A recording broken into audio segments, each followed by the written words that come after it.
एक बार की बात है, राजा अकबर अपने दरबार में बैठकर कुछ विचार कर रहे थे। तभी अचानक उन्हें ख्याल आया कि उनकी दाढ़ी और बाल काफी बढ़ गए हैं। इस ख्याल के आते ही उन्होंने अपने एक दरबारी को बुलाकर नाई को फौरन हाजिर होने का संदेश भिजवाया। राजा का संदेश मिलते ही नाई महल में पहुंच गया। महल पहुंचकर नाई राजा की हजामत बना ही रहा था कि कहीं से एक कौवा वहां आकर बैठ गया और काँव काँव करने लगा। राजा अकबर नाई से पूछते हैं, यह कौवा काँव काँव क्यों कर रहा है? इस पर नाई जवाब देता है, यह आपके पूर्वजों का हालचाल बताने आया है। नाई के इतना कहते ही राजा अकबर आश्चर्य से पूछते हैं, तो बताओ फिर, यह कौवा मेरे पूर्वजों के बारे में आखिर क्या बता रहा है? राजा के इस सवाल पर नाई कहता है, यह कौवा कह रहा है कि आपके पूर्वज स्वर्ग में मुसीबत में हैं और काफ़ी परेशान हैं। उनका हालचाल लेने के लिए आपको अपने किसी करीबी को स्वर्ग भेजना चाहिए। नाई की यह बात सुनकर राजा अकबर और भी हैरान हो जाते हैं। राजा अकबर आश्चर्य से नाई से पूछते हैं, आखिर किसी जिंदा इंसान को स्वर्ग में कैसे भेजा जा सकता है? राजा के इस सवाल पर नाई जवाब देता है, महाराज, मेरी नज़र में एक पुरोहित है जो इस काम को अंजाम दे सकता है। बस आप इस काम के लिए अपने किसी करीबी को स्वर्ग जाने के लिए राजी कर लीजिए। नाई के इस आश्वासन पर राजा अकबर तैयार हो जाते हैं और दरबार में अपने सभी करीबी दरबारियों को बुलाते हैं। राजा के आदेश पर सभी करीबी दरबारी राजा अकबर के सामने हाजिर हो जाते हैं। सभी दरबारी राजा से अचानक बुलाने की वजह पूछते हैं। इस पर राजा उन्हें नाई के साथ हुई सारी बात सुनाते हैं। राजा की बात सुनकर सभी दरबारी एक मत में बीरबल का नाम आगे रखते हैं। दरबारी कहते हैं कि स्वर्ग जाकर पूर्वजों का हालचाल लेने के लिए बीरबल से उचित व्यक्ति और कोई नहीं हो सकता, क्योंकि बीरबल हम सब में सबसे ज्यादा बुद्धिमान और चतुर है। इसलिए स्वर्ग में आपके पूर्वजों का हालचाल लेकर वह उनकी परेशानी का हल आसानी से निकाल सकता है।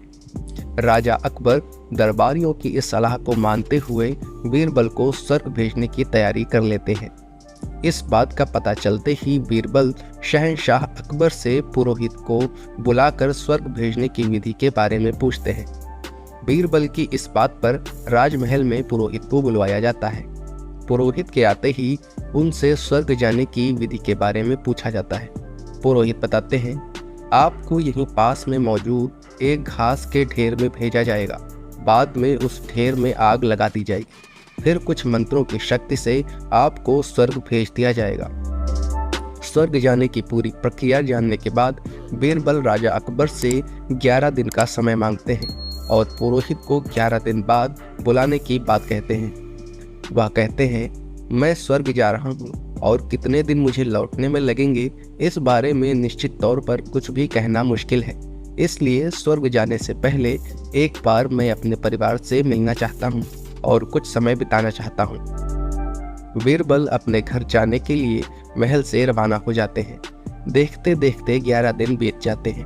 12वें दिन बीरबल स्वर्ग जाने के लिए राजा अकबर के सामने हाजिर होते हैं। पुरोहित को बुलाया जाता है और बीरबल को स्वर्ग भेजने की तैयारी की जाने लगती है। पुरोहित बीरबल को स्वर्ग भेजने के लिए महल से कुछ दूर घास का एक ढेर लगवाते हैं। बीरबल को स्वर्ग भेजने के लिए घास के ढेर के अंदर भिजवाया जाता है। घास के ढेर के अंदर जाते ही पुरोहित घास के ढेर में आग लगा देते हैं और बीरबल को स्वर्ग भेजने की प्रक्रिया पूरी होती है। धीरे धीरे 2 महीने बीत जाते हैं और राजा अकबर को बीरबल की चिंता होने लगती है। तभी अचानक बीरबल दरबार में हाजिर हो जाते हैं। राजा अकबर बीरबल को देखकर प्रसन्न होते हैं और अपने पूर्वजों का हालचाल पूछते हैं। तभी बीरबल बताते हैं, आपके पूर्वज काफी खुश हैं और मजे में हैं।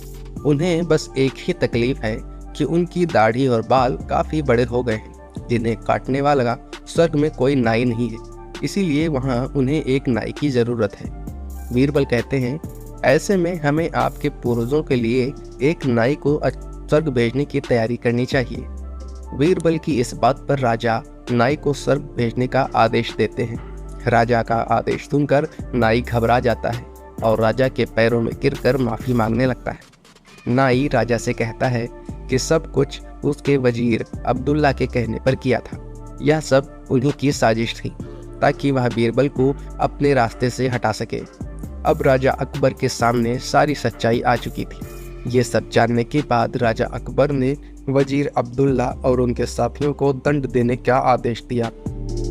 अंत में राजा अकबर बीरबल से पूछते हैं, तुम्हें इस सच्चाई का पता कैसे चला और तुम घास के ढेर में आग लगने के बाद भी कैसे बच गए? तब बीरबल जवाब देते हैं, आग के ढेर में जाने की बात सुनकर मुझे इस साजिश का अंदाजा हो गया था। इसी वजह से मैंने 11 दिन का समय मांगा था। उन 11 दिनों में मैंने घास के ढेर वाले स्थान के नीचे से अपने घर तक एक सुरंग बनवा दी थी। उस सुरंग के जरिए ही मैं वहां से बचकर निकल पाया। बीरबल की पूरी बात सुनकर राजा अकबर बहुत प्रसन्न हुए और बोले, वाह बीरबल वाह, यह काम केवल तुम ही कर सकते थे।